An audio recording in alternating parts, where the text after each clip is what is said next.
The Battle of the Ants from Chapter 12 of Walden, or Life in the Woods, 1854, by Henry David Thoreau.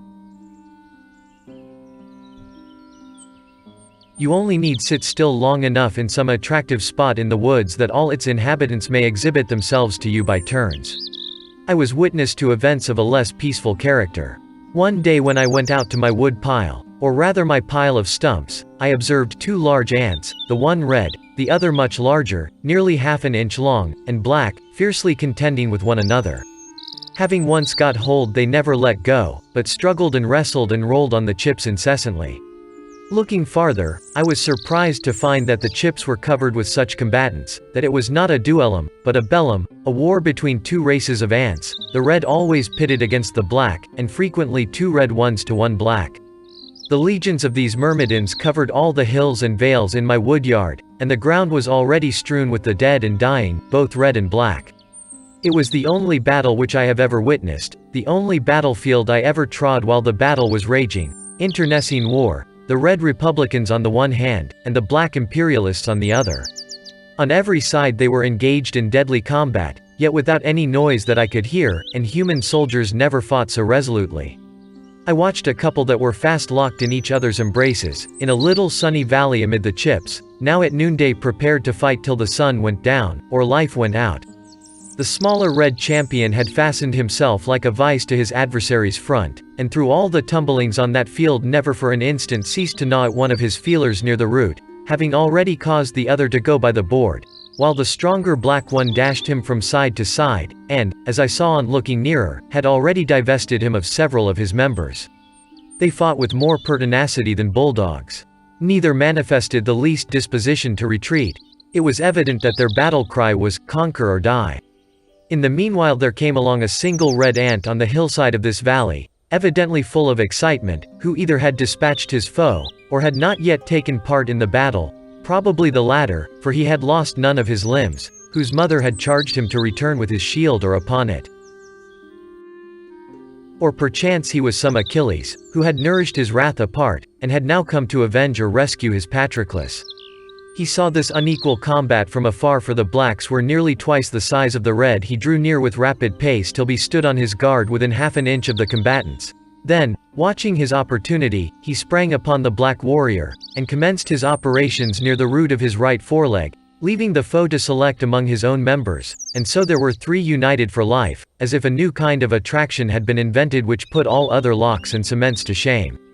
I should not have wondered by this time to find that they had their respective musical bands stationed on some eminent chip, and playing their national airs the while, to excite the slow and cheer the dying combatants.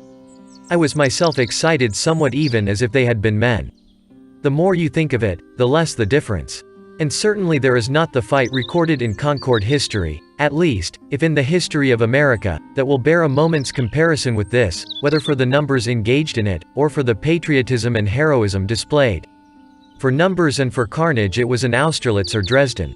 Concord fight. 2 killed on the patriots' side, and Luther Blanchard wounded.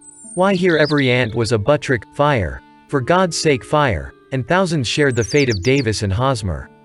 There was not one hireling there. I have no doubt that it was a principle they fought for, as much as our ancestors, and not to avoid a 3-penny tax on their tea. And the results of this battle will be as important and memorable to those whom it concerns as those of the Battle of Bunker Hill, at least. I took up the chip on which the 3 I have particularly described were struggling, carried it into my house, and placed it under a tumbler on my window sill, in order to see the issue. Holding a microscope to the first mentioned red ant, I saw that, though he was assiduously gnawing at the near foreleg of his enemy, having severed his remaining feeler, his own breast was all torn away, exposing what vitals he had there to the jaws of the black warrior, whose breastplate was apparently too thick for him to pierce, and the dark carbuncles of the sufferer's eyes shone with ferocity such as war only could excite.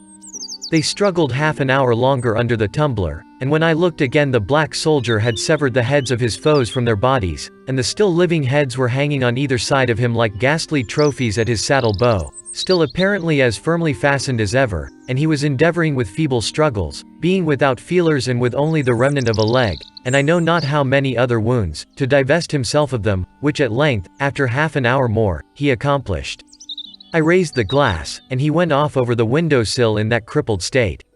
Whether he finally survived that combat, and spent the remainder of his days in some hotel day invalid, I do not know, but I thought that his industry would not be worth much thereafter. I never learned which party was victorious, nor the cause of the war, but I felt for the rest of that day as if I had had my feelings excited and harrowed by witnessing the struggle, the ferocity and carnage, of a human battle before my door. Kirby and Spence tell us that the battles of ants have long been celebrated and the date of them recorded, though they say that Huber is the only modern author who appears to have witnessed them. Aeneas Sylvius, say they, after giving a very circumstantial account of one contested with great obstinacy by a great and small species on the trunk of a pear tree, adds that, this action was fought in the pontificate of Eugenius IV, in the presence of Nicholas Pistoriensis, an eminent lawyer, who related the whole history of the battle with the greatest fidelity. A similar engagement between great and small ants is recorded by Olaus Magnus, in which the small ones, being victorious, are said to have buried the bodies of their own soldiers, but left those of their giant enemies a prey to the birds.